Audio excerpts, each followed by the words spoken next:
Ayan mga idol, ang ating wild berries. Mangunga tayo. Ayan yung wild berries dito sa Canada. Ayan yung mukha niya kapag hinog na. Ayan. Tamis din yan. Sarap.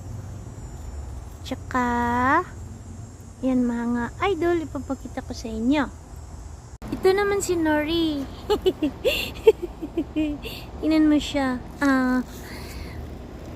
Gusto niya maglaro sa grass. Ayan, dungis-dungis ng mukha. Naghanap ng chipmunk.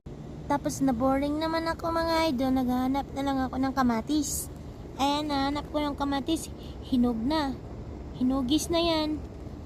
Hinugis. Yan na. Hilaw pa yan. Medyo ano pa ata.